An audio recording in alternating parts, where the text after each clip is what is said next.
Bienvenidos al programa del día de hoy. Vamos a iniciar con una oración. Padre, gracias porque sus misericordias son nuevas cada mañana. Gracias, Señor, por su palabra. Y en esta tarde queremos pedir el perdón de nuestros pecados, los méritos del Señor Jesús en nuestra vida y también la unción de su Santísimo Espíritu Santo en el estudio de esta tarde, para que, Señor, podamos comprender aquellas cosas que usted quiere revelarnos. En el nombre de Jesús. Amén. Bueno, recientemente terminamos el libro de Apocalipsis y yo he tenido un gran deseo de que compartamos el libro de Daniel juntos también. El libro de Daniel es un libro muy importante que viene casi que yo, y lo he dicho anteriormente, yo siento que el libro de Daniel y el de Apocalipsis en realidad son una continuidad el uno del otro.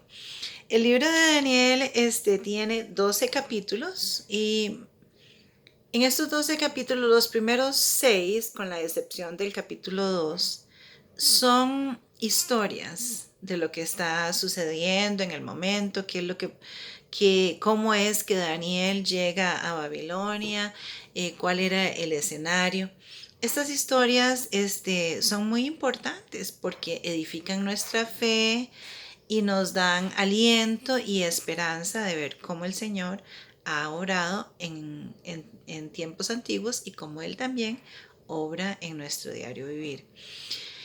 La importancia de estudiar la profecía es que edifica nuestra fe al darnos cuenta nosotros de las cosas que el Señor prometió y profetizó muchísimo antes de que sucedieran. Cuando vemos que Dios hablaba de Babilonia, que iba a ser la potencia mundial, la primera potencia mundial, y ni siquiera Babilonia en ese tiempo era alguien que nadie ni siquiera tomaba, o sea, ni siquiera sabían que existía en esos tiempos, ¿verdad? Era un pueblo insignificante, pero con el tiempo llegó a ser lo que Dios había dicho. Y vemos ahí en las profecías cómo Dios habla 150 años antes de que Ciro nazca.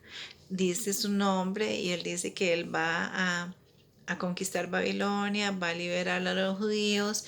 En fin, es maravilloso, todo esto nos edifica, nos enseña. Las historias que vemos en Daniel nos enseñan el cómo de las cosas y las profecías el cuándo, ¿verdad? Vemos el levantamiento y la caída de diferentes imperios.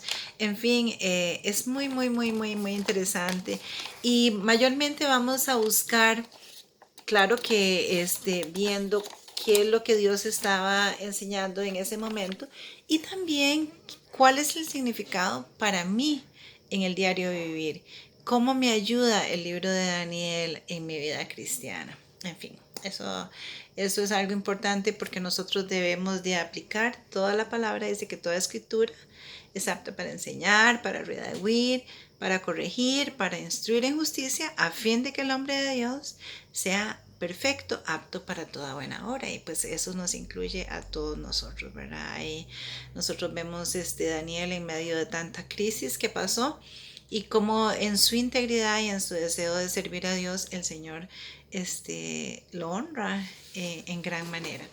Vamos a ver algunas citas antes de empezar con el capítulo 1.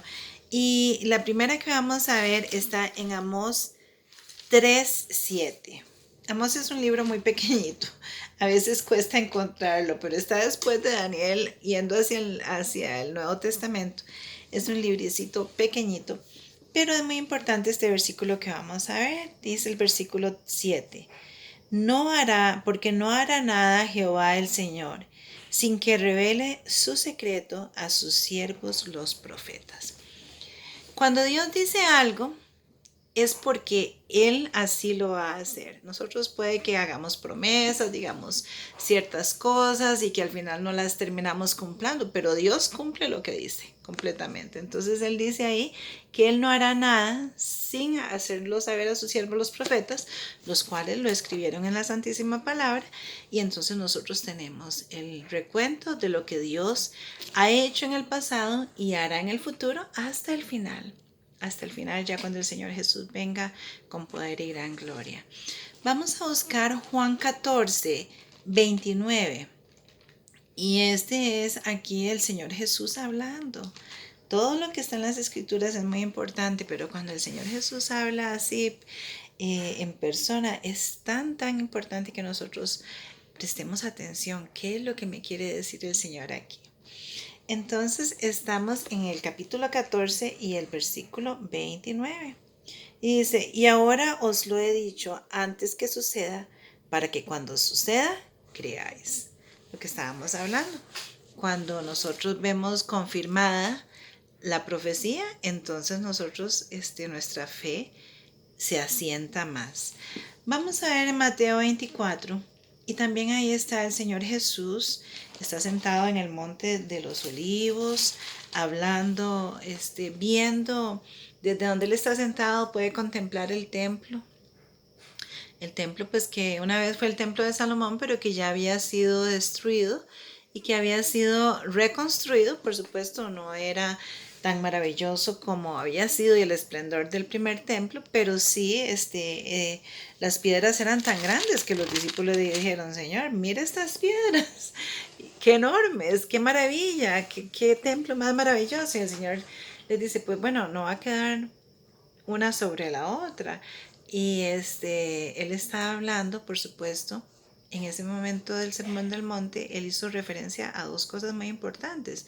La reseña de la destrucción de Jerusalén, donde efectivamente no iba a quedar una piedra sobre la otra, y también las reseñas de la segunda venida, donde él da mucho detalle en ese capítulo 24.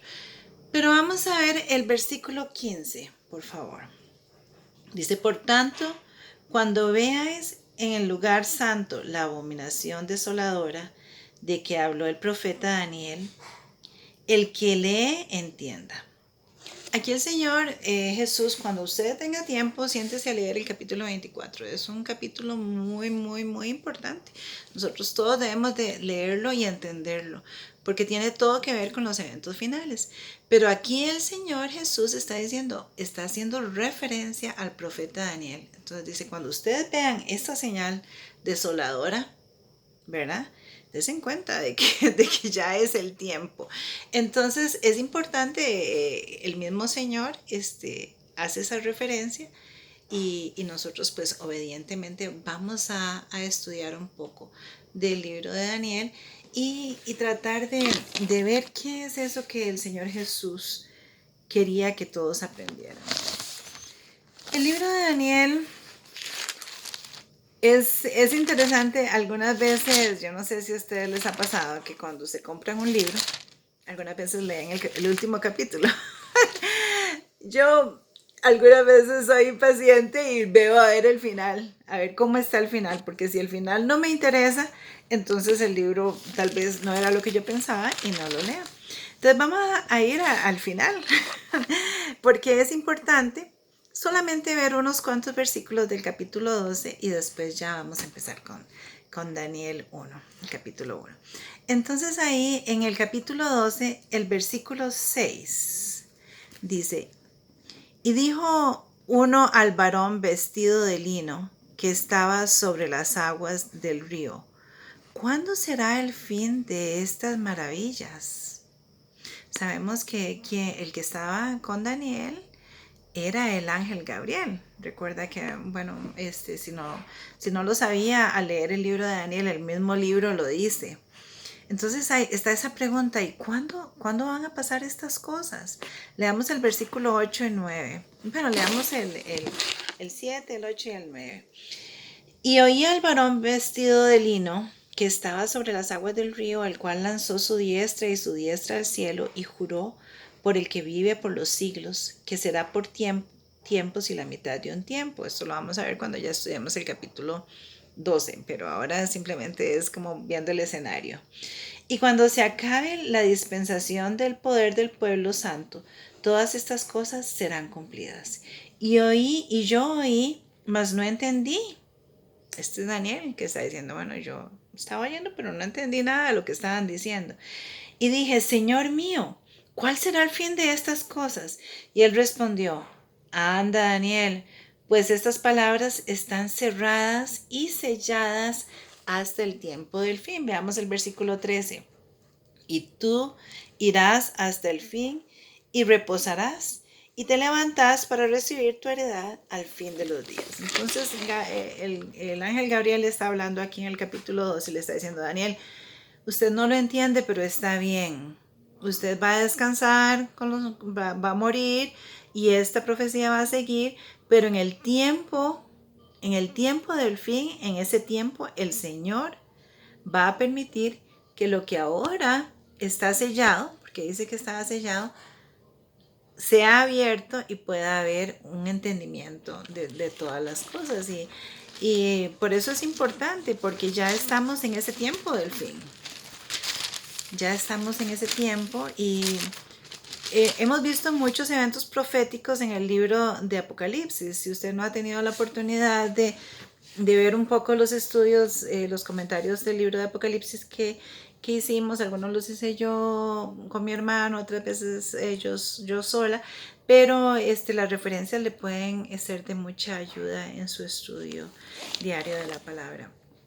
Cuando vemos el libro de Apocalipsis, de Daniel, perdón, vamos a leer el versículo 1.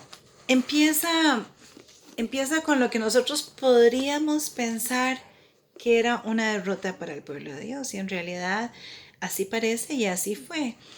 Pero lo maravilloso es que ese mismo capítulo termina con una gran victoria. Y es que algunas veces pasan cosas, ¿verdad?, que no son tal vez las mejores, las cosas que nosotros hubiéramos querido que sucedieran, por diferentes cosas, porque nosotros mismos hemos traído eso a nuestras vidas, o porque así tenía que pasar en la historia. Pero en el caso de Daniel, vemos ahí donde dice, en el versículo 1, en el año tercero del reinado de Josequín, rey de Judá, vino Nabucodonosor, rey de Babilonia, a Jerusalén y la sitió.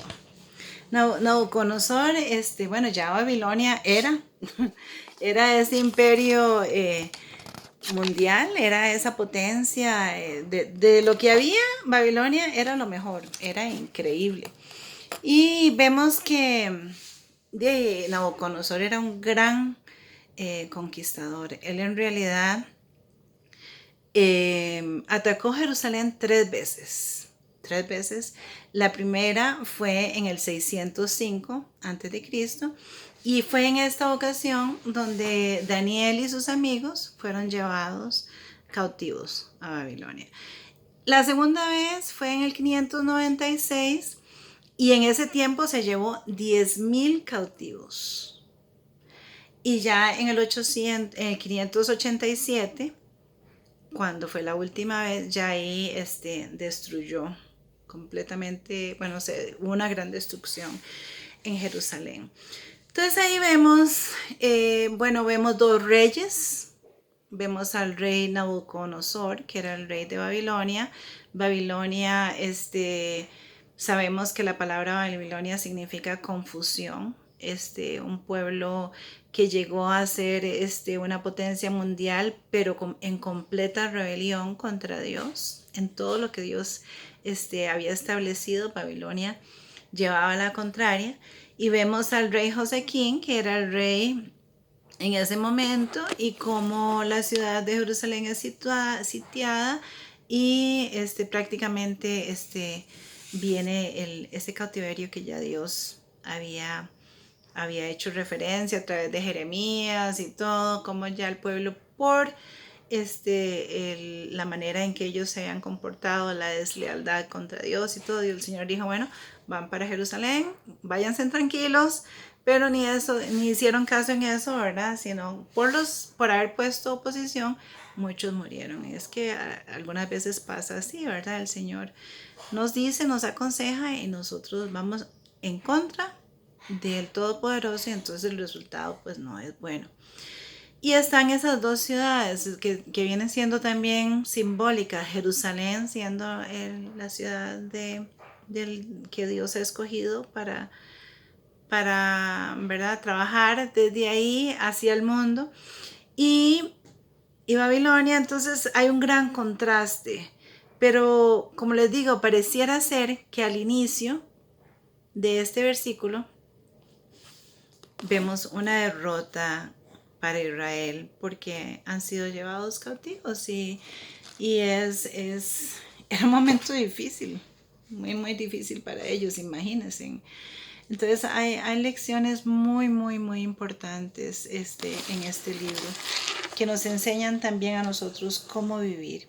Dice, y el Señor entregó, el versículo 2, en sus manos a Joaquín, rey de Judá, y parte de los utensilios de la casa de Dios, y los trajo a la tierra de Sinar, en la casa de su Dios, y colocó los utensilios en la casa del tesoro de su Dios. Está hablando de Nabucodonosor.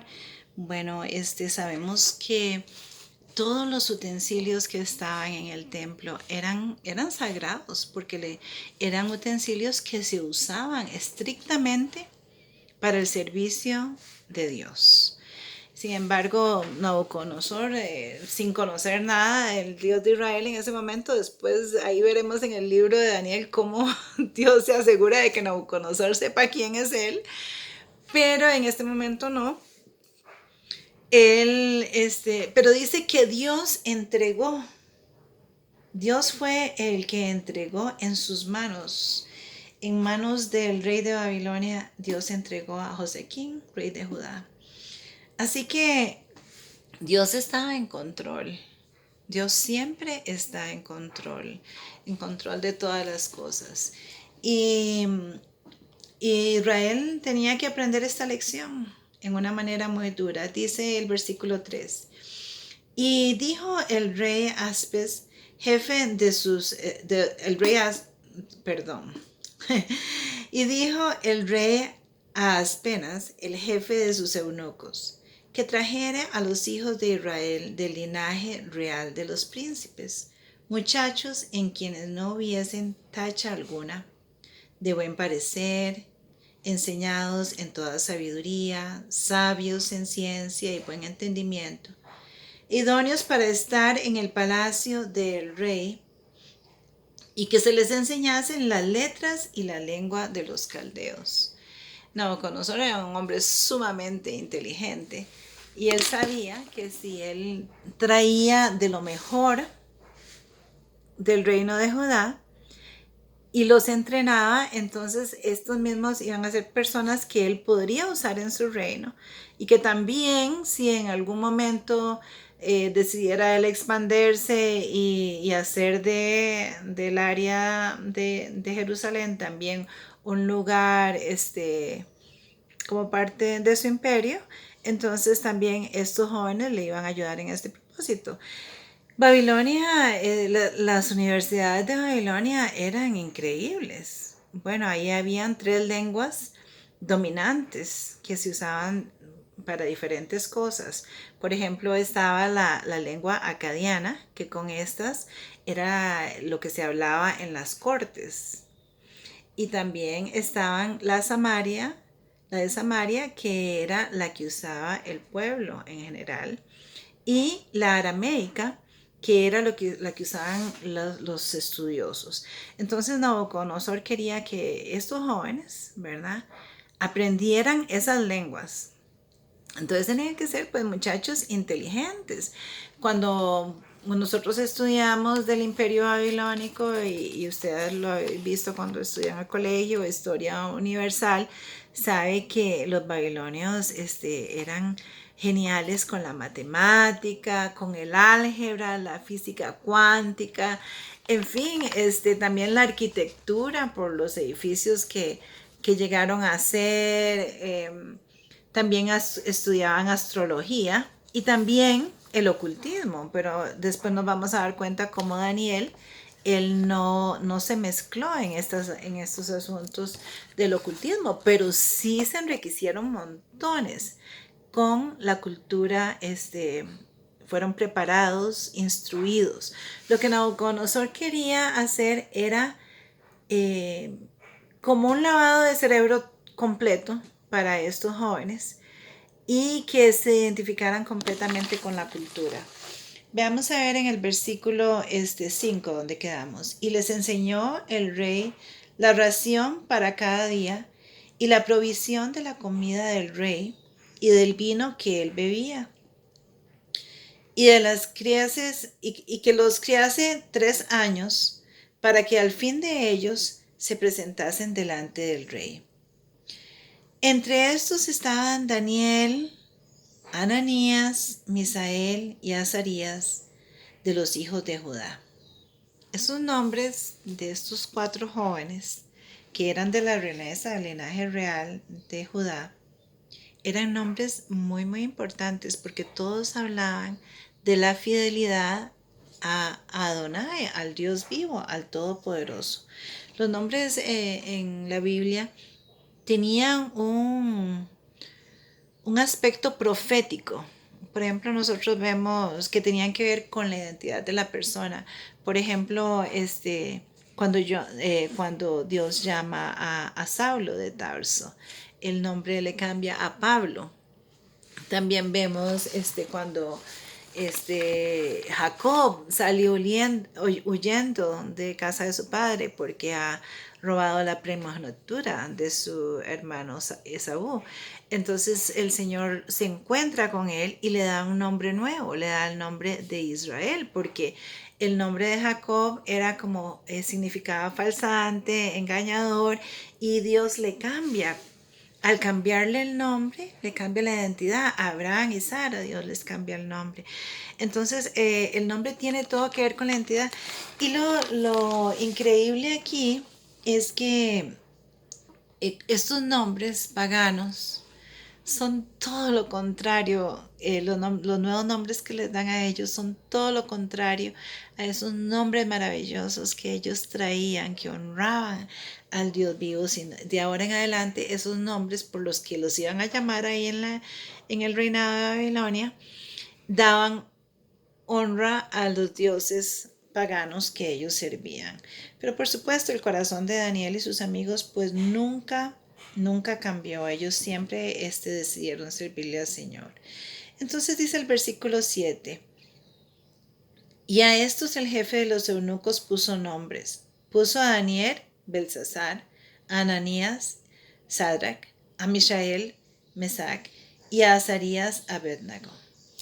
Y cuando vamos a buscar los significados de esos nombres, sería interesante que, bueno, hoy no vamos a tomar el tiempo, pero que usted saque ahí tal vez su concordancia o su comentario bíblico y busque esos nombres de ellos, sus significados y también los nombres que les cambiaron, que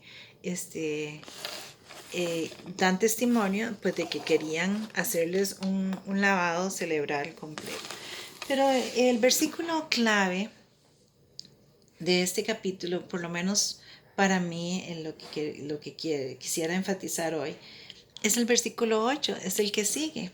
Dice, y Daniel propuso en su corazón no contaminarse con la porción de la comida del rey, ni con el vino que bebían, y pidió por tanto al jefe de los eunucos que no se les obligase a contaminarse.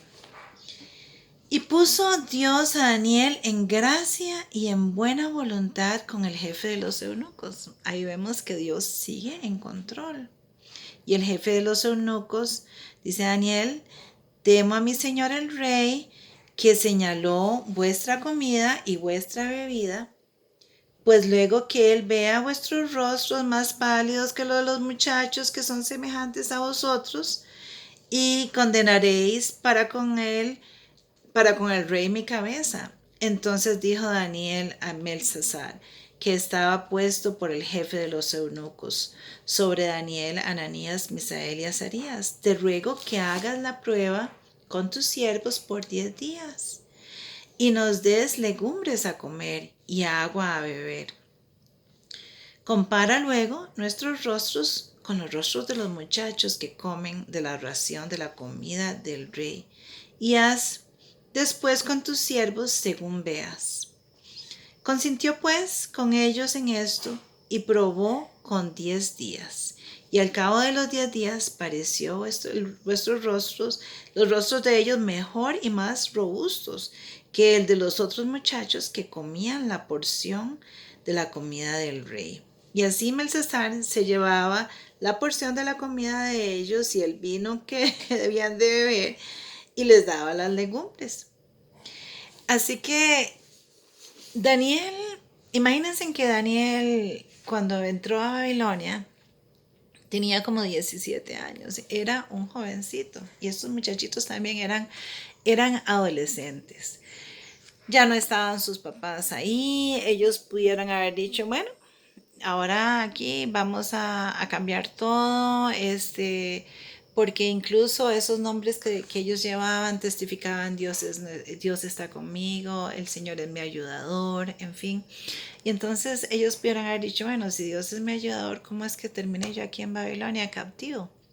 Porque no estoy allá con mi familia. Y ahora me imagino que cuando ellos entraron ahí a Babilonia y vieron ese imperio tan grande y vieron ese templo de los dioses, ellos tenían como 7 dioses, pero este Dios, entre comillas, el Dios de Nabucodonosor, era entre los 7 el más grande. Y ahí donde ellos vieron que los utensilios del templo sagrados fueron puestos ahí, me imagino que se sentían mal de pensar, pero aún así se propuso Daniel y sus amigos se propusieron de serle fiel a Dios. ¿Por qué era tan importante esta decisión de no comer de la comida del rey y de no tomar el licor que servían? Bueno, pues Dios en Israel había establecido leyes de salud que eran muy importantes y todavía lo son, porque el cuidado que nosotros damos a nuestro cuerpo, lo que nosotros comemos, eso es lo que hace la sangre y eso es lo que determina si nuestra calidad de vida es saludable o no. Nuestro estilo de vida es muy, muy, muy, muy importante y Daniel sabía eso. Y era muy importante que ellos tuvieran una mente clara. Ellos sabían que si comían estos productos que posiblemente estaban llenos de azúcar, que tenían, que si se intoxicaban con el licor de la mesa del rey, no iban a tener la claridad mental. Primero que todo, para continuar con su fidelidad para Dios.